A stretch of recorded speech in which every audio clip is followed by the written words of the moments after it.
지도상으로만 받은 것이기 때문에 지도상으로 받은 자기 기업을 그 자기 지파가 가서 지도상에 받은 것을 중복을 해야 되는 거예요. 그럼 미래형인 거죠, 그러니까. 음, 예. 그것은 성령께서 사도들을 또 파송한다라고 생각하시면 되겠어요. 왜? 일곱 교회는 성령이 교회들에게 하시는 말씀을 들을지어다 이렇게 되겠어요. 전부가 다. 예. 자, 그러니까 우선 기업을 먼저 받은 건 다섯 지파인데 다섯 지파 중에서 약속으로만 받은 기업 지파가 두 지파 반이고 실제로 기업을 받은 이루어진 사실을 기업으로 받은 지파가 두 지파 반이에요. 그래서 다섯 지파는 기업을 받았어요. 그리고 일곱 지파의 기업은 나중에 지도상으로만 받는다는 거예요. 이걸 제일 중요하니까 좀 잘 담아두시기를 바래요. 그 다음에는 20장에 보면 여섯 도피성 얘기가 나오죠. 원래 레위 지파와 레위 지파 안에서 아론의 직계손들이 제사장들인 건데 제사장들을 위해서는 여섯 성읍이 주어진단 말이에요. 그거 보고 도피성이라고 그래요. 요단 동편에도 세 성읍이 있고 서편에도 세 성읍이 있어요. 그건 도피성이라고 그래요. 그 도피성에는 제사장들이 아론의 직계 자손들이 흩어져서 사는 거예요. 여섯 성읍에 나머지 48 성읍 중에서 여섯 성읍은 제사장들의 몫이니까 42 성읍이 남는데 그건 레위인들의 몫이다 그런 말이에요. 제사장들의 기업은 성읍이 몇 개라고 그랬어요? 다섯 개. 여섯 성. 여섯 아, 성읍이에요.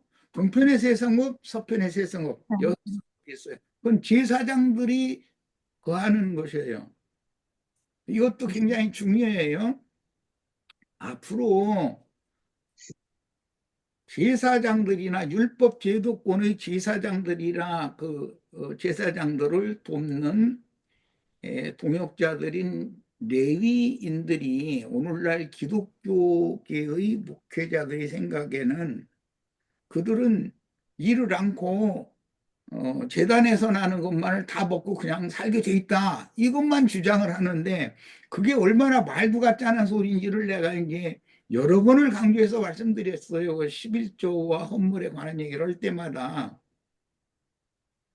그들이 다만 집만 짓고 사는 것이 목적이 아니고 그 성읍과 목축을 할 수 있는 들판을 얻는 거죠. 예. 그러면 당연히 제사장들도 레위인들도 평상시에는 자기 당직이 아니고 평상시에는 자기들의 기업에서 목축도 하고 농사도 지었어야 했어요. 농사도 하고 일을 해야 돼요. 성막이나 성전에서 들어가서 제사장들이 다 한꺼번에 들어가서 거기서 바글바글하게 뭔 일을 하고 그런 게 아니었었어요. 레위인들이 다 그 좁은 성막 거기에서 다 들어가서 제사만 하고 11조 헌물 받아서 먹고 살고 그렇게 한 것이 아니에요. 차서가 정해져 있고 차서에 따라서 당직 기간만 회막에 들어가서 봉사를 하는 거예요. 회막에 들어가서 봉사하는 동안은 회막 밖으로 성전 밖으로 나올 수 없어요. 당직자는. 그러니까 당연히 거기서 먹고 싸고 다 하는 거예요. 이런 것을 정확하게 우리가 알아야 되겠다라는 뜻에서 내가 이걸 지금 강조하는 거예요. 제사장들을 위해서는 몇 성읍을 이스라엘 12지파가 내놔야 했다고 했죠? 여섯 쌍으로요. 6성읍을. 레위인들을 위해서는 42성. 42성읍. 42 48성읍이라고 하는 것은 땅의 기업이 없는 레위 지파를 위해서 땅의 기업을 받은 자들이 성읍을 분할해서 내놨던 거예요. 그렇게 한 것은 각 기업에 살고 있는 이스라엘 백성들의 신앙 지도를 위해서 제사장들과 레위인들이 늘 섞여 살게 만들어 놓은 거단 말이에요. 그래서 제사장들과 그 레위인들이라는 것은 하나님을 섬기는 그런 본을 보호하면서 살아야 했었던 거예요. 무슨 회막이나 성전에서만 무슨 제사 행위만 하고 사는 게 아니었었어요. 그렇게 하나님을 섬기는 직분을 받은 하나님 자신을 기업으로 받은 레위 계열 사람들을 12지파에 다 흩어놓은 것은 온 이스라엘 백성들에게 신앙의 본을 보이게 하는 것이란 말이에요. 하나님을 섬기는 본을 보이게 하시는 것이다.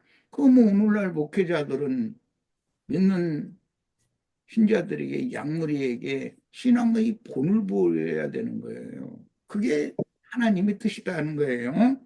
자, 그 다음에 이제 22장에 보면은 약속으로만 기업을 요단 동편에서 받았던 두 지파 반이 돌아가는 얘기가 22장에 나와 있죠. 예. 그런데 요단 서한 전쟁을 다 마치지 못하고 7지파들의 기업을 지도상으로 기업 분배가 맞춰진 다음에 서한에선 실제로 기업을 받은 건 두 지파 반만 받았어요. 그런 상태에서 두 지파 반이 약속으로 받았던 것으로 돌아온다는 거예요. 지금 내가 한 말을 잘 마음에 담아 두셔야 돼요. 정복이 가나안 땅 정복이 다 끝난 다음에 돌아오는 것이 아니고 7지파가 지도상으로 기업을 받은 다음에 자신들의 기업으로 다 돌아갔다 그래요. 약속으로 받은 기업으로 돌아갔다 그런 말이에요. 그런데 돌아가면서 그 요단 언덕에다가 큰 제단을 쌓았다고 이렇게 돼 있죠. 그것 때문에 전쟁이 날 뻔한 얘기가 오늘 나왔어요.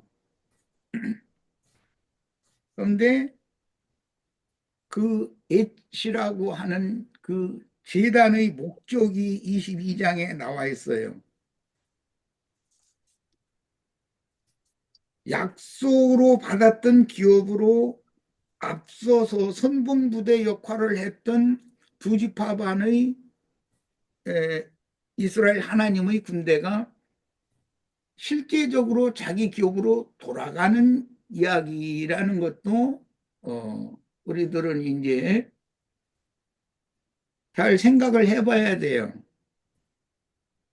약속으로만 받았고 이루어진 사실을 실제를 기업으로 받지 못했던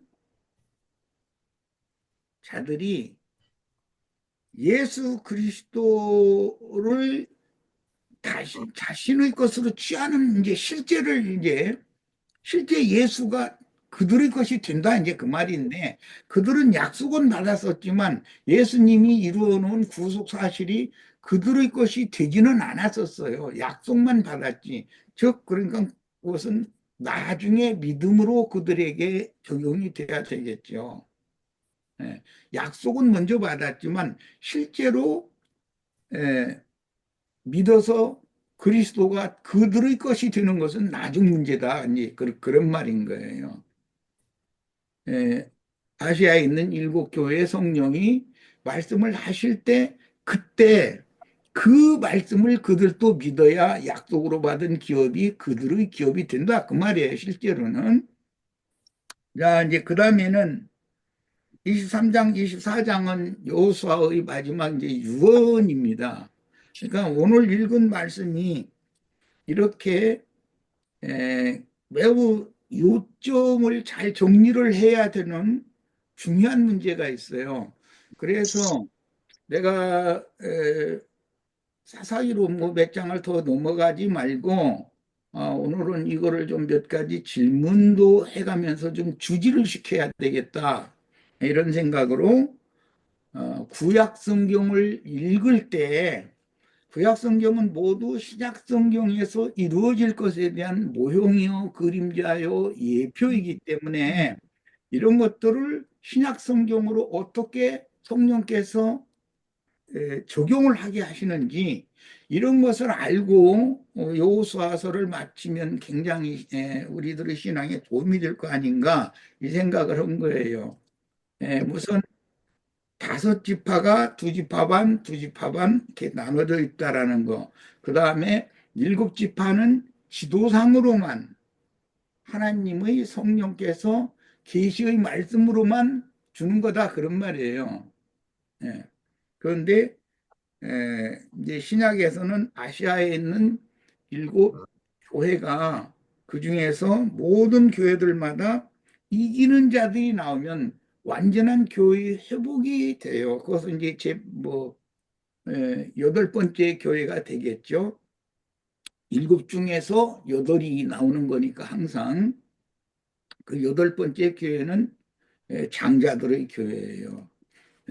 이런 것을 잘 생각을 하시고 성경이 지금 특히 여호수아서는 내가 지금 강론을 체계적으로 한 적이 없는 것 같기도 하고 있는 것 같기도 한데 체계적으로 우리들이 한번 꼭 다뤄야 될 필요가 있어요. 그런데 이제 큰 이런 윤곽을 마음에 잘 담아두시기를 바래요. 다섯 지파는 12지파에게 주님께서 먼저 기업을 주신 거예요. 일곱 지파는 아시아에 있는 일곱 교회를 이렇게 상징하는 거기 때문에 이방인들의 교회를 상징하는 거예요. 그래서 이제 그두 지파 반이 자기네들이 약속의 기업으로 돌아갈 때 하나님의 구원은 유대인, 이방인을 나누는 것이 아니라 유대인이든 이방인이든 모두 믿음으로 말미암아 그리스도의 구속에 다 참여하게 되면 12덩어리의 땅덩어리가 다 믿는 이들의 것으로 하나님의 기업 분배가 맞춰진다라는 그런 의미가 있다라는 걸 이해를 하시면 되겠어요. 그러니까 신약의 교회 믿는 이들이 아니면 약속을 먼저 받았던 이스라엘 12지파를 통해서 하나님의 경륜이 완성되는 것은 아니다.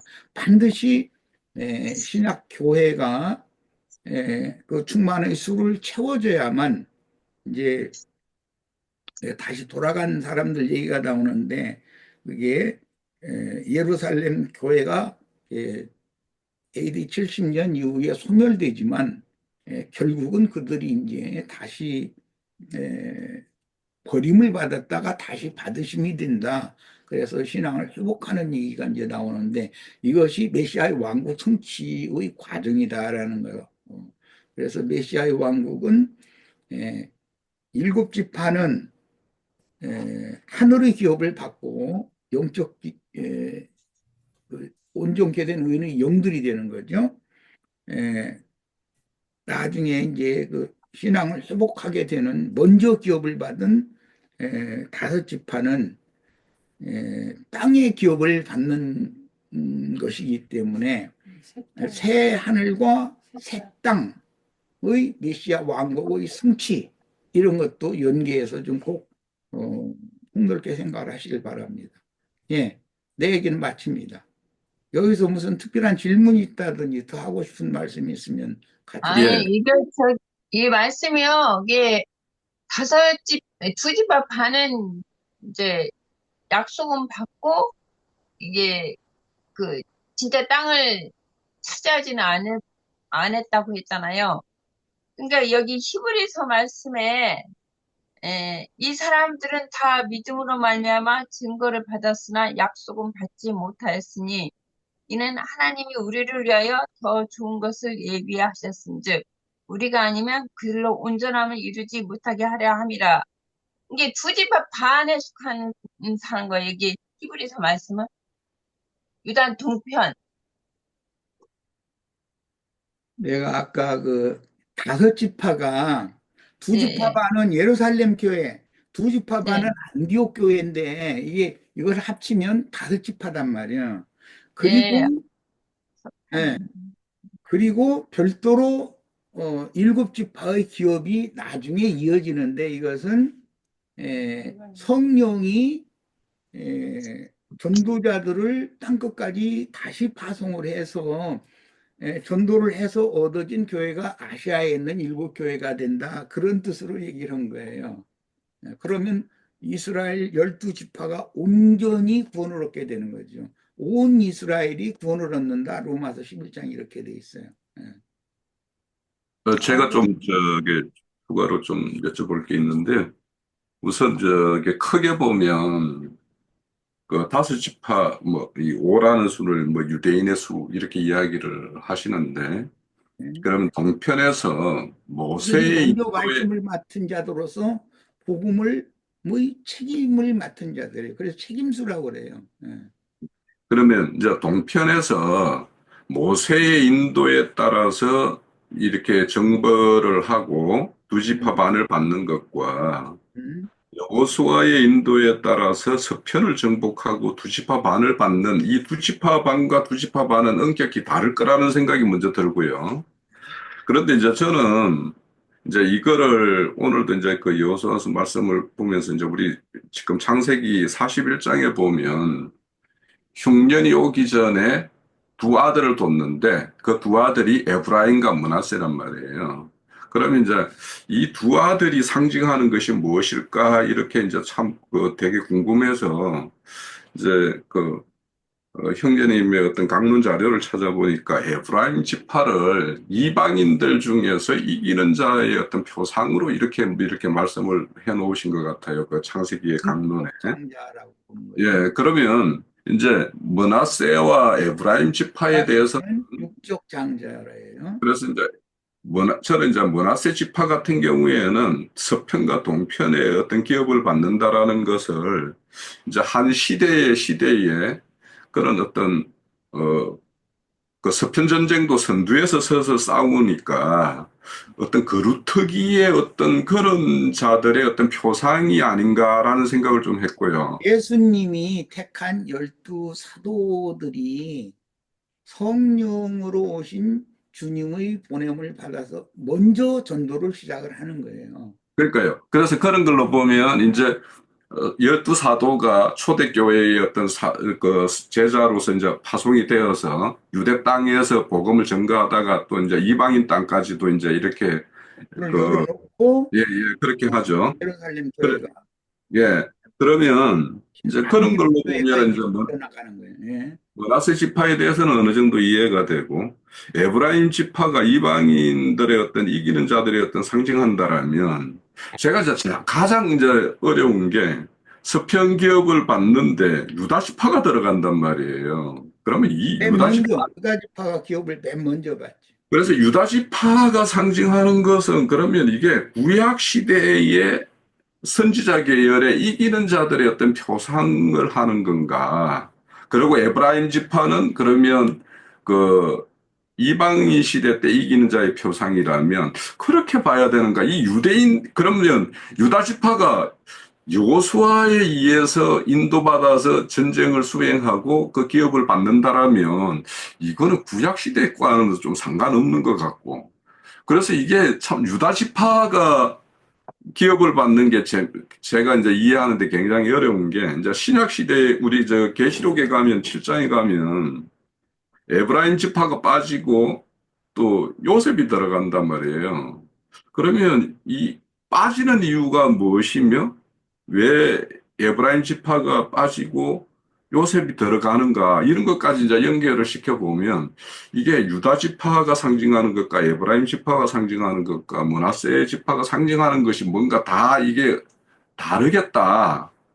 그러니까 그런 어떤 의미를 이렇게 생각해 보면 참 이해가 안 돼가지고 제가 이거 이 41장에 에브라임 지파가 므낫세 지파를 생각하다 보니까 막 이게 그렇게 이제 번졌어요. 지금 이제 여기에 그 여호수아서에서 또 기억받는 것과 이제 그 계시록 7장에서의 그래서 이제 좀 정리가 안 되는 부분이 있어서 이게 그냥 두 지파 반을 덩어리로 보고 그 동편 두 지파 반, 서편 두 지파 반을 그냥 덩어리로만 봐야 되는 건가? 아니면 그 유다 지파, 에브라임 지파, 므낫세 지파가 각각 뭔가가 상징하는 어떤 의미가 있는 건가? 이런 걸 좀 이제 좀 생각을 하게 됐어요. 근데 답은 제가 지금까지 답을 얻지를 못해서 그냥 므낫세 지파는 그냥 이건 거르투기 지파를 상징하는 거다. 그러니까 이방인 교회 시대가 끝나면 다시 이제 천년왕국 시대 때 유대인이 회복할 때 그 회복의 어떤 거르투기를 또 여는 것이 또 이 므낫세 지파라서 동편과 서편의 양쪽의 기업을 받는 걸로 이야기를 하는 건가 아닌가 이렇게 이제 저는 좀 이해를 하고 있었거든요.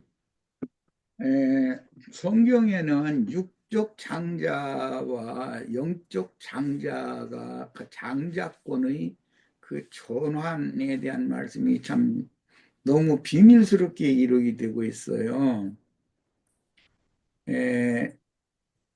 장자권을 말할 때는 유다와 요셉이 일단 기본적으로 유다와 요셉이 장자권자들이에요.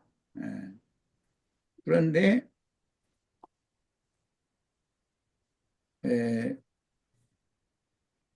유다가 대표하는 건 이제 신약의 바울 사도가 말할 때는 시므온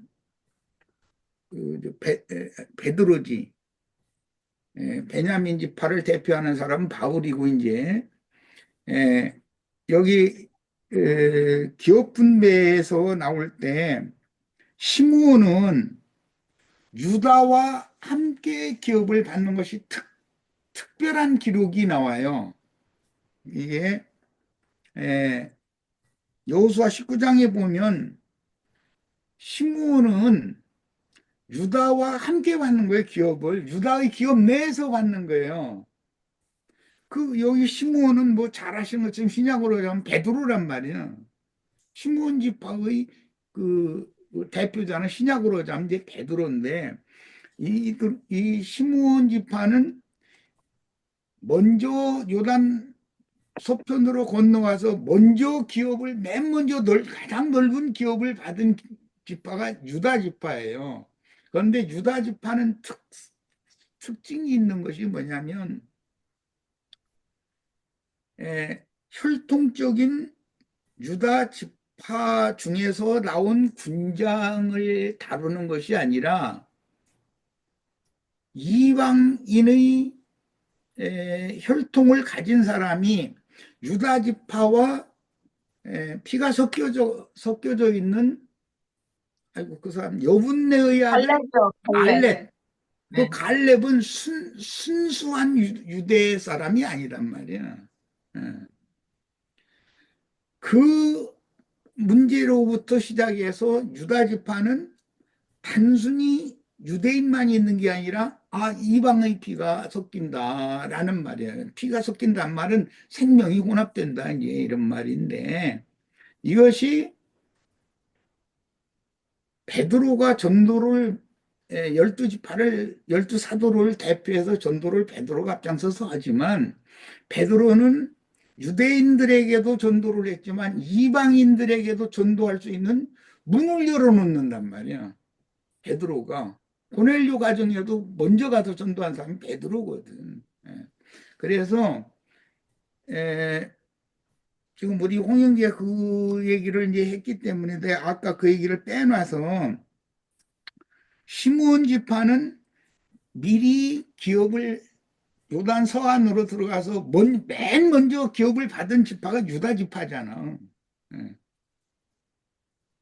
그게 근데 그 유다 지파의 군장은 여분네의 아들 갈렙에 섰다. 순수한 유대인이 아니고 유다 지파 사람이 아니고 그런데 그 유다의 기업은 넓은데 인수가 거기에 꽉 차지 않으니까 시므온 지파는 유다 지파와 기업을 서로의 상통해서 나누는 얘기가 나온단 말이야.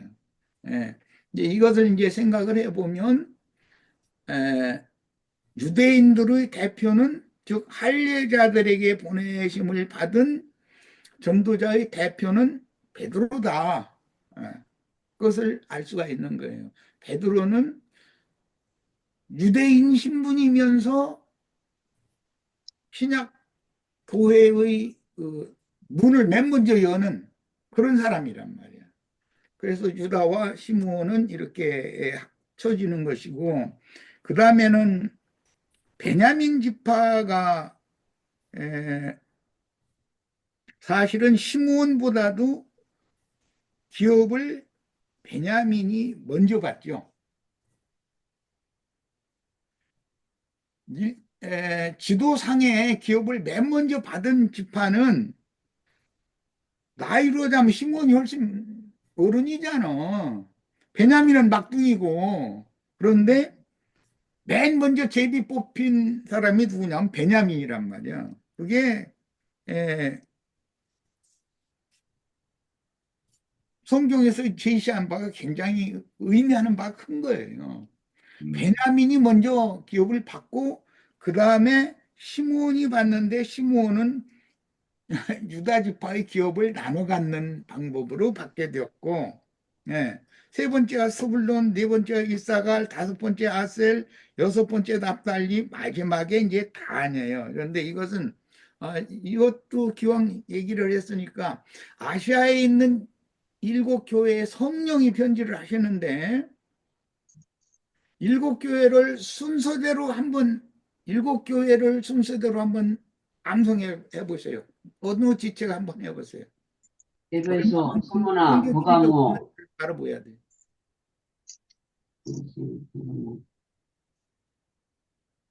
일곱 교회를 순서대로 한번 말해보란 말이야. 지금 내가 에베소, 소모나, 소모나, 버가모, 두아디라, 사데, 두아디라. 빌라델피아, 라오디게아. 라우디, 아니, 아니, 순서가 좀 틀렸네. 다시 잘 정신 들여서 해보세요.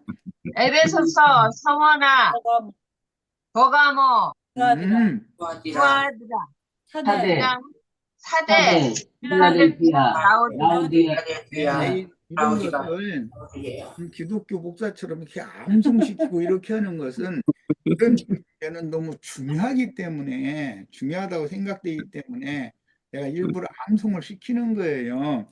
자, 구약 성경에서는 지도상에 맨 먼저 기업을 받은 지파는 막내, 12지파의 막내가 베냐민이잖아. 그런데 베냐민이 1번으로 받는단 말이에요. 제비가 1번으로 뽑혔다는 말인데 하나님이 보실 때 바울을 베냐민 지파. 이방인의 때가 되면 바울을 머리로 딱 삼는다 그 말이잖아. 베냐민 지파지. 바울이 베냐민 지파 사람이면 예. 베냐민 지파 대표는 바울이 무조건 시므온 지파 대표는 베드로고 그건 두 번째예요. 베드로가 오히려 나이로 말하자면은 시므온하고 베냐민하고는 뭐 많은 차이가 있었을 텐데 베냐민 막내니까.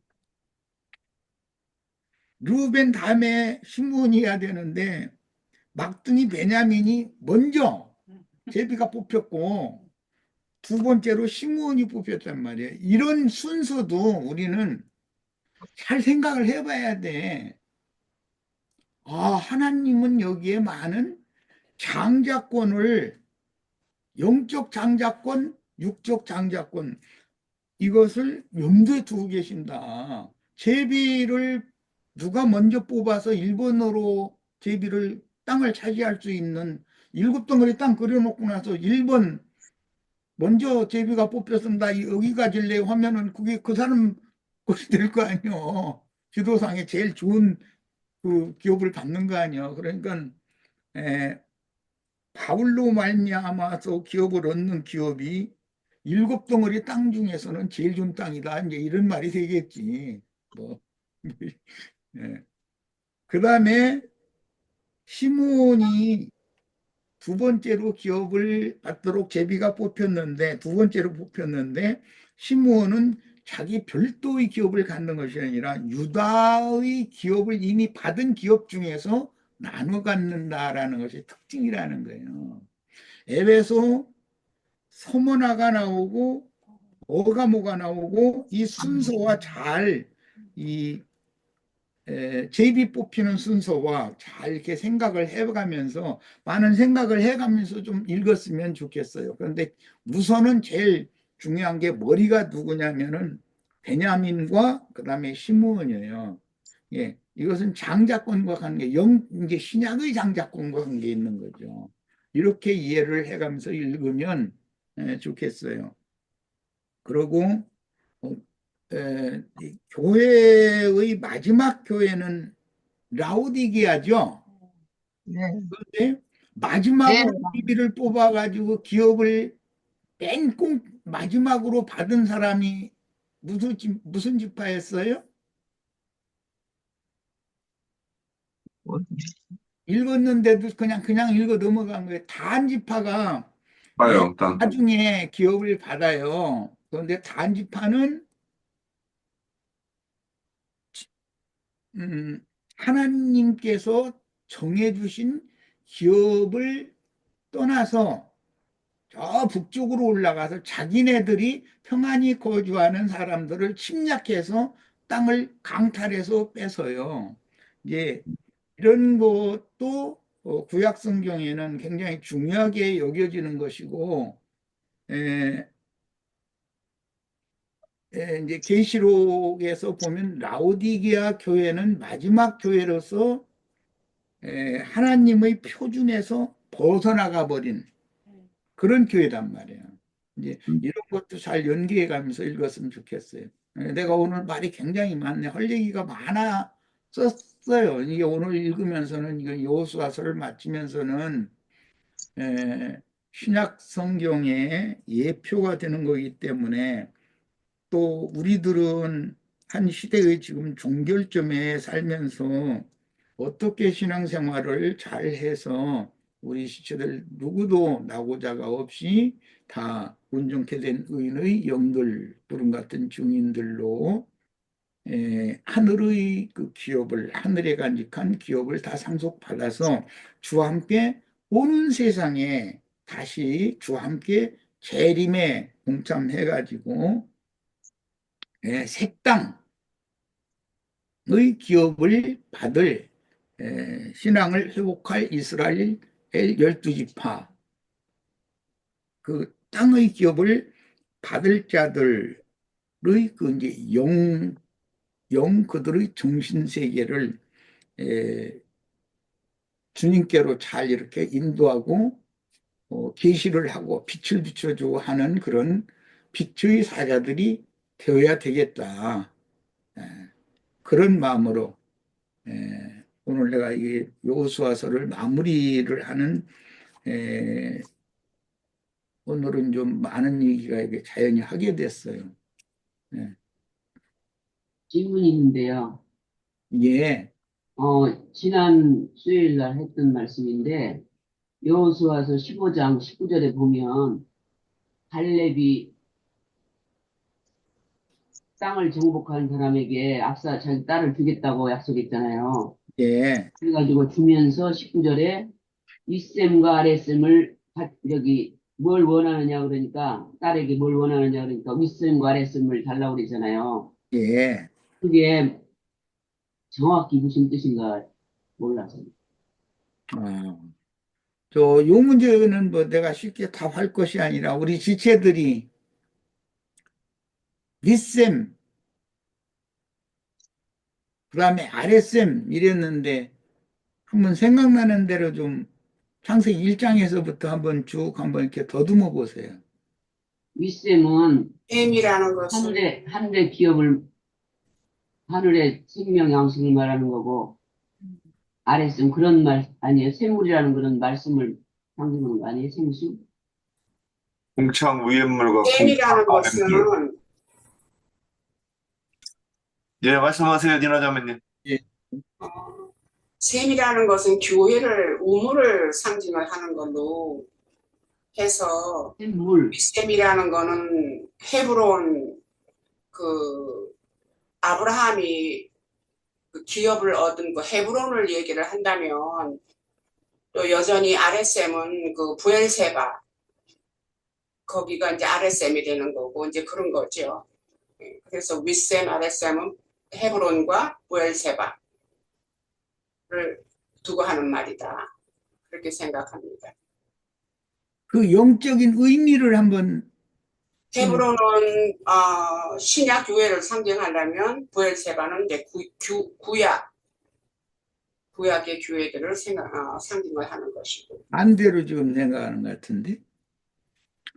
반대로예요? 네. 그렇겠다. 왜냐하면은 막벨라 굴이 헤브론에 있으니까 그것은 이제 구약 교회고 또 예수님이 오셔갖고 부엘세바에서 혼자 예수의 예수님이 오셔갖고 말씀은 부엘세바에서 네. 세례를 주시고 셈이에요. 네. 그러니까 유대인들 이분이 받은 복음의 말씀은 하늘의 기업을 받았으니까 윗셈.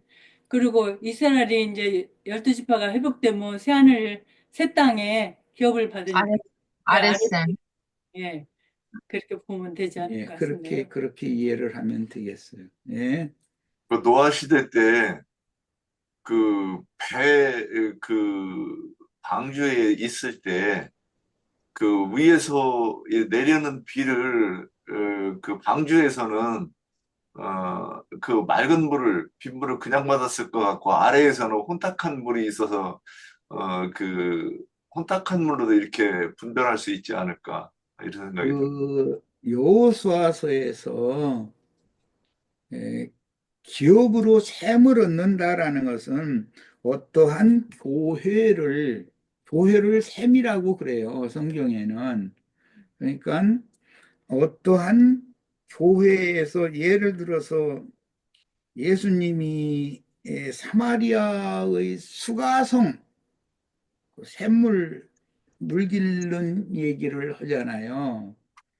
그런데 물 길어주는 사람은 다 목자들이에요. 예. 그러니까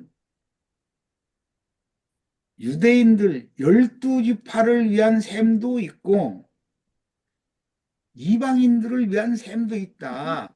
그런 뜻인 거예요. 그러니까 윗셈과 아랫셈 할 때 윗셈이라고 그러니까 위쪽이니까 좋다는 뜻이고 아래쪽은 나쁘다는 뜻이고 이런 뜻이 아니라 셈이라는 건 생명의 샘물이 나오는 그런 오아시스라는 말이기 때문에 어떠한 교회, 어떠한 모임을 누구에게 맡겨서 물을 길어주게 할 것이냐라는 것을 생각하시면 돼요. 그것은 윗셈 아랫셈 아래 이 얘기를 잘못 오해해서 윗 것이니까 좋고 아래 것이니까 뭐 나빠지고 이제 그런 걸 생각하시지 말고 이것은 다 생명의 물을 마시는 샘을 말하는 것인데 예수님이 오셔서도 전도를 하시면 그게 윗셈이고 사도들이 또 나가서 증인들이 나가서 전도를 해서 교회를 세워서 말씀을 전하면 그건 아랫셈이에요. 그건 아랫셈은 나쁘다 그 말은 아니잖아요. 다 동일하게 성령께서 하시는 일을 말한 거니까 그렇게 생각하시길 바랍니다. 고맙습니다. 아까 제가 한 말이 그러면 그 부엘세바는 이제 예수님이 오셔갖고 부엘세바에 가까운 데서 세례를 주셨잖아요. 원래 아브라함, 이삭, 야곱의 고향이 부엘세바예요. 저는 그래서 원래 고향이 거기라서 잠깐 그것이 구약을 얘기를 하지 않는 건가 하고 생각을 했는데 또 바로 예수님이 거기서 세례를 주셨기 때문에 그것은 그 생명의 셈이라는 것은 생수의 셈이라는 것은 거기서 말하는 바는 에, 교회 모임을 말하는 거예요. 예. 그러면 이쌤, 아랫쌤은, 윗쌤은 주님께서 직접 이렇게 오셔서 주신 말씀이라면, 이제 그렇다고 아랫물은 사도들이 이제 그 영의 어떤 역사로 이렇게 하는 말씀, 이렇게 이해하면 됩니까? 그렇게 이해를 하면 됩니다. 예. 그건 좋고 나쁜 걸 말하는 것이 아니에요. 아, 그렇습니까? 그러니까 나는 세안을 세땅 하니까 윗쌤은 세안을 너 세땅은 너 예, 세안을과 그러면 이거는 예, 계시록 21장에 보면 그 6절, 7절에 보면 그 이기는 자들에게 그 기업으로 주는 것을 생명수 샘물로 이렇게 말씀을 하세요. 그렇지. 예, 맞습니다. 그 예. 샘이라는 것은 오아시스, 목마른 영혼들이 그 물을 마시고 우양들도 다 거기서 물을 마셔야 되기 때문에 그런 관점으로 말한 것이니까 샘이라는 말이 나오면 이것은 영과 생명의 말씀이 흘러가는 교회 모임을 말한다. 오늘 우리가 지금 샘에 모인 거예요. 이렇게 이해를 하시면 됩니다. 예. 또 하나 말씀 생각나네요. 그 예수님이 명절 큰날 곧 큰날에 외쳐 이르시되 누구든지 목마른 자는 내게서 와서 마시라. 이건 온물. 그리고 그 배에서 생수가 흘러나는 것은 아랫물. 예. 예, 예수님이 먼저 항상 윗샘 물 막고 있는 돌을 이렇게 옮기고 물을 길어 주셔야죠. 사람 연약한 그 약물이나 그 여자가 만약에 목양을 한다면 샘물을 막을 수가 없잖아요. 복봉한 샘을 열 수가 없잖아요. 그러니까 힘진 천사이신 주님이 오셔서 봉한 샘을 열고 그 정도를 통해서 물을 길어서 양떼에게 또 뭐 소떼에게 이렇게 마시게 해줘야 되는 거죠. 그러니까 그건 전부 교회인데 예, 예수님의 교회가 성령께서 증거를 하시는 교회는 아랫셈이다. 그건 말하자면은 우아래, 그건 좋고 나쁘고 그렇게 생각하시지 말고 순서상 그렇다. 이제 이렇게 이해를 하시면 돼요. 그 물을 마셔야만 영생하는 거니까. 예. 근데 또 어떻게 생각하면 그건 또 위치상으로도 되는 거 아닌가 하고 또 생각할 수가 있거든요. 아까 지도는 이제 우리 위치상으로. 자매님이 지리적으로 얘기한 것인데 그런 지리적인 것도 위쪽과 아래쪽이죠. 지리적으로는. 응? 저 북쪽 쪽에는 뭐 위쪽이라고 그러고 그 남쪽에는 이제 아래쪽이라고 우리도 저기 뭐 여수 순천이나 뭐 부산이나 김해나 이런 데는 아래쪽이라고 그러지. 평양이나 뭐 신의주나 이런 데 보면 위쪽이라고 그러고.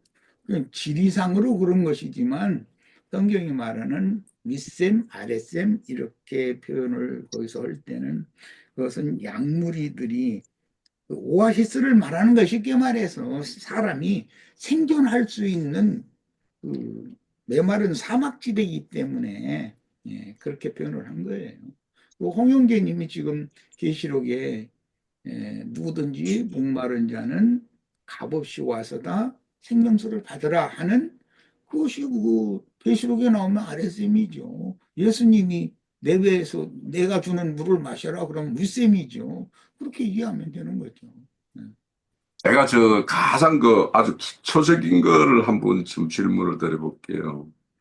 왜 지파별로 이렇게 지경을 나눠서 이 기업을 분배를 할까라는 거예요. 저는 근본적으로. 그러니까 뭐냐면 그 한 아버지에서 난 12 그 지파인데 이게 이제 일반적으로 그 뭐 이렇게 천국을 그리고 있는 유토피아적인 어떤 세계관을 가지고 있는 사람은 그거 가면은 뭐 차이도 없고 뭐 이렇게 하는 생각을 하는데 그런데 이제 그렇다면 다 12지파가 다 섞여서 살아도 아무 문제가 없을 것 같은데 그런데 이거를 땅을 이렇게 12덩어리로 이렇게 나눠가지고 이렇게 분배한다라는 이것이 의미하는 것이 뭘까요? 에, 기업하고 관계되는 거 아니에요? 열두 땅덩어리는 이제 열두 지파에게 주는 기업이 되는 거기 때문에 예수 그리스도의 다양성이라는 것이 있고 단일성이 있어요. 그분의 거룩하심, 의로우심, 네, 이런 것 등은 신성이라고 흔히 말하죠. 이런 것들은 단일성이죠. 거기에 다 그리스도 예수 안으로 다 모여야죠. 합쳐져야죠. 그런데 예수 그리스도는 다양성을 가지고 있다. 예를 들어서 우리가 땅에서 봐도 색깔도 단순히 다 빨간색만 있다. 온천지가 다 하늘도 빨간색, 땅도 빨간색, 사람도 빨간색, 뭐 바닷물도 빨간색, 다 빨간색만 있다. 그러면은 다 미쳐버리고 돌아버릴 거예요, 아마 사람들이. 응. 다양성이 있어요. 좁아. 예, 그러니까 교회도 내가 이제 교회는 서로 연락하고 상합하는 얘기를 할 때마다 각자에게 주신 은사가 다르고 분량이 서로가 달라요. 그래도 서로가 용납하고 서로가 예수 안에서요. 예수라는 단일함 안에서 다양성을 인정을 해야 된단 말이에요. 홍영재는 왜 성품이 저러지? 윤영재는 뭐 하는 게 그냥 쓸데없는 소리 해서 마음에 안 들어 이러면 안 된단 말이에요. 몰라 우리는 그런 다양한 형제들을 교회에 보내심으로 아 주님은 만유의 주인이시구나. 예, 사람마다 색깔이 다 달라요. 깨닫는 것도 누구는 어떤 방면으로 더 골사심호 파고 들어가. 그런데 누구는 그쪽 방면에는 별로 관심이 없고 전혀 생각지도 않는 다른 방면으로 이렇게 파고 들어가. 이게 다 합쳐져야 성경이 이루어진다. 그리스도 몸이라는 건 이런 거다. 예, 이제 이스라엘은 특성이 각 지파에게 준 그 땅덩어리마다 특산품이 다 달랐기 때문에 절기 때 자기 지역에서 나오는 특산품을 가지고 예루살렘 신전에 모여가지고 서로 그거 보고 그러나 상통 그거 보고 뭐라고 그러나 요즘에는 준 말이 있던데 교환. 교환도 되고 서로 공유. 공유. 공유. 예. 자기 지역에서 나오는 것만 예를 들어 강원도 같은 옥수수하고 감자만 계속 먹어. 그럼 되겠어요? 저 전라도에서 올라온 쌀도 먹여야 되고 경상도에서 올라온 보리도 먹어야 되고 다 이게 전국의 유통망을 통해서 강원도의 것은 다른 지역으로 가고 주산품이 강원도는 강원도 주산품이 있지만 이렇게 하는 것이 나라라고 하는 체계다 이거예요.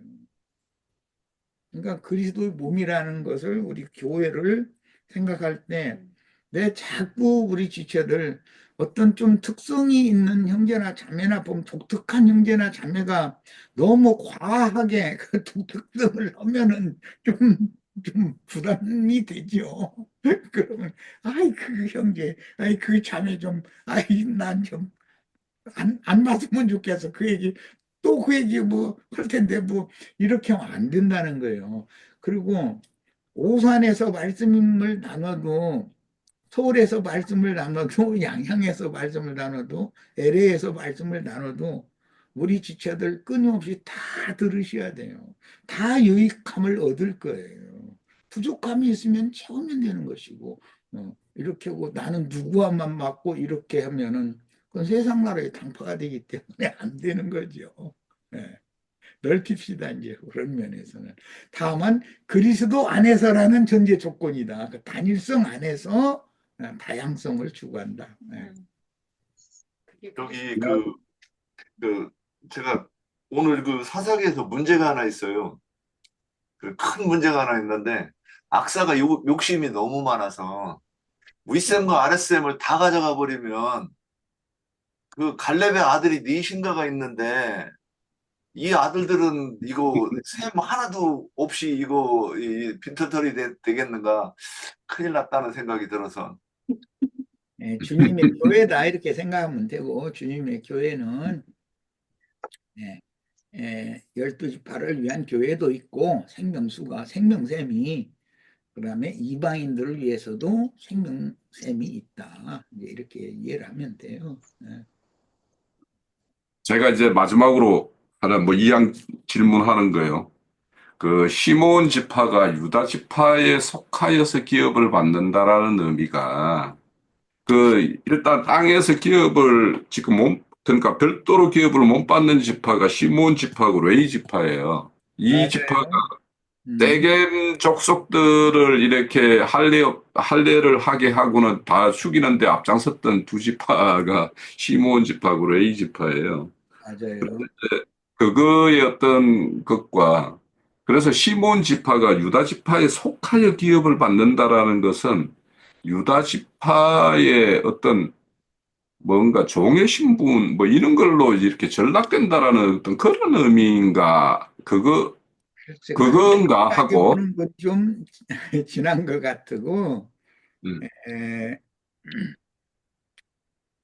대부분 이제 유대인 이렇게 말하지만 실제는 12지파 전체를 유대인이라고 이렇게 보편적으로 말을 하는 거니까, 그런 넓은 관점으로 보면 유다와 함께 시므온이 기업을 받는다. 아까 내가 그래서 이제 다른 얘기는 않고, 시므온은 할례자들에게 보낸 사도를 대표한다. 바울은 맨 먼저 사실은 기업을 받는 게 베냐민인데, 바울은 무할례자들에게 보냄을 받은 하나님의 종이다. 이런 관점으로 이해를 하면, 바울은 알고 보면은 신약의 영적 장자권이, 베드로도 장자권이 있지만 베드로보다는 바울이 더 영적인 장자권자다.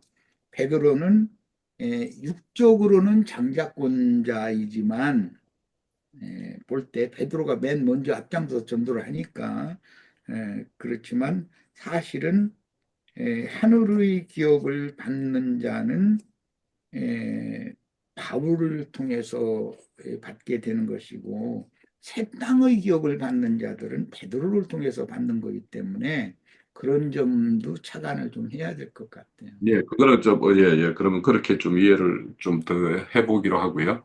그럼 레이 지파 같은 게, 그리고 레이 지파가 이제 땅의 기업을 얻고 여호와 자신이 내가 너희들의 기업이다. 이렇게 말씀을 해요. 그 레이 지파.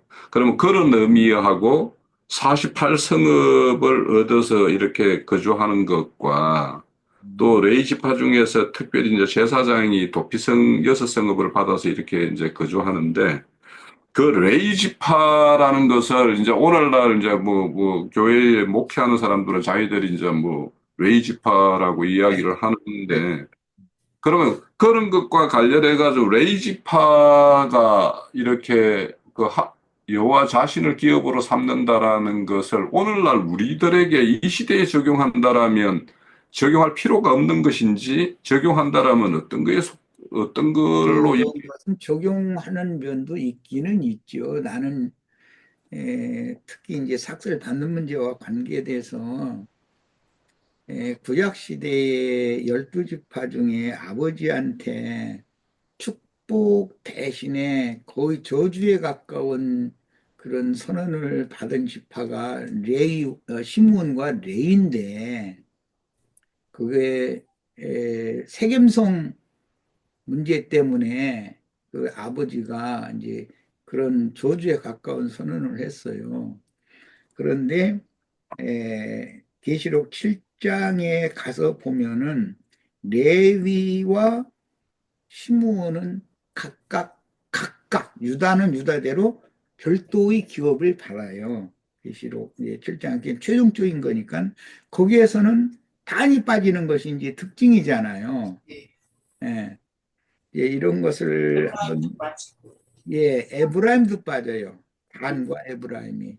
율법 시대, 구약 시대에는 북이스라엘을 대표하는 게 에브라임이었는데 계시록 7장에 와서는 이제 천년왕국을 상징하는 거기에 와서는 에브라임과 레위가 빠져버린단 말이에요. 그러니까 그런 것도 한번 잘 생각을 해봐야 된다. 구약 아니, 시대에 에브라임하고 단하고 단과 빠져. 단. 아, 형제님이 아니 저 레위가 아니라 에반을 에브라임과 단이 레이라고 그러셨어요. 빠진다 이런 것을 우리들이 이제 하나님의 그 마음속에는 무엇을 우리들에게 지금 계시를 하시고자 하는지 이런 걸 좀 생각을 해봐야 되겠어요. 그러면 그 두 지파가 공통점이 있어서 어떠한 뭔가가 공통점이 하나님, 있어서 빠진 거네요. 그렇죠. 예수님의 마음에는 맞지 않는 거죠, 그게. 예. 그리고 형제님 에브라임은 북이스라엘 그 여로보암 때문에 그런 거 아니에요? 여로보암이 이제 금송아지를 단에다 예. 이제 두 군데를 세웠잖아요, 금송아지를. 그리고 여로보암의 어린아이였지만 죄로 인해서 우상 예, 숭배를 예, 조장하는 인도자였다. 그게 에브라임 빠지는 것 같아요. 에브라임이었었어요. 예. 형제님 조금 전에 그 베냐민이 영적 장자로 이렇게 말씀을 하셨는데 그러면은 영적 장자라는 말은 하늘의 기업을 받는 사람이다 그런 말이에요. 글쎄요. 그러는데 그러면은 요셉은 그러면 어떻게 요셉하고는 어떻게 구분을 해야 될까요? 요셉 족속하고는. 계시록 7장에서는 요셉이 요셉이 또 따로 기업을 받아요. 베냐민도 요셉이 그거 들어가요. 받고. 에브라임이 빠지는 자리에 요셉이 거기는 일복이 돼서 들어가요. 그러니까 요셉의 에브라임이 아들이 받고. 근데 우리가 많이 이해를 하기는 또 요셉은 또 영적 장자를 또 예표한다고 많이 배워왔잖아요. 네. 그러니까 또 베냐민 계시록에서는 또 베냐민이 또 영적 장자로 그렇게 의미가 되는 거예요? 아니면 아니 교회 시대에는 이방인의 사도는 베냐민 지파의 바울이다. 그래서 교회 시대로 저기를 가면 네. 그러면은 그 대신 할례자들에게 보내어진 자는 시몬이다. 시몬 베드로다. 그렇게 그런 얘기를 했어요. 그러는데 이제 영적 장자의 중에서는 우리가 항상 저는 그 요셉이면은 물론 때로는 예수님을 상징도 하지만 이제 교회 예수님 시대와 온전케 된 항상, 교회 중에도 온전케 된 의인의 영들이 되어서 새로 살렘의 하늘의 기업을 상속받는 문제는 다르잖아요. 우리는 아직은 지금 다 됐다, 온전히 이뤘다라고 하는 상태가 그렇죠. 아니지. 그러니까 에브라임 지파 같은 경우는 서한 땅을 정복하고 기업을 받는 여호수아에 의해서 정복된 땅을 기업받는 지파로 들어갔다가 계시록 7장에서는 또 이렇게 빠진단 말이에요. 그러니까 이게 되게 에브라임 지파가 상징하는 게 무엇인가 하는 것이 좀 어렵습니다. 아니야. 기독교계가 북이스라엘 열 지파 지금 오늘날 기독교계는 큰 종교 체제잖아. 그러나 천년왕국에서는 기독교계는 버려지는 거예요. 기독교계가 기업을 받는 법이 어디가 있어. 아까 에자자매가 얘기한 그런 의미가 있는 것 같아요. 기독교계를 상징하는 거예요, 그게. 열 지파잖아. 하나님의 간증은 두 지파거든. 저 유다 지파와 베냐민 베냐민. 지파, 남유다거든. 그러니까 열둘 중에서 열 지파는 최종적으로는 버려지는 거거든. 기독교계는 버려지는 거예요.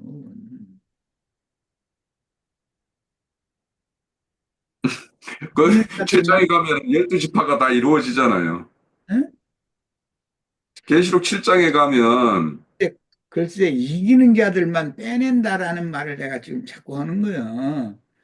둘이라는 것은 열둘 중에서 둘은 하나님의 간증, 촛대가 어디에서 어디로 옮겨지는데 모든 7교회에서 빼내심을 받은 이기는 자들만 장자들의 교회로 들어가고 그들만 하늘의 기업을 먼저 받는 거잖아.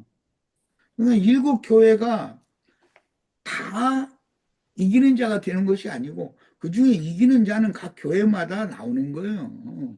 그건 시간적으로 시대적인 면도 있을 것이고 그 시간이 흐르면서 어떤 영과 어떤 영들이 다 모여서 최종적으로는 이런 것이 다 종합적으로 온전히 순수하고 진리에 속한 것들만 추려진 그런 면도 있을 것이고 그러니까 내용물도 있을 것이고 시간적으로 뭐 에베소 교회가 맨 먼저 시작이 됐다 해가지고 에베소 교회는 이기는 자의 대열에 들어간 자가 없다 이렇게 말하면 안 되잖아.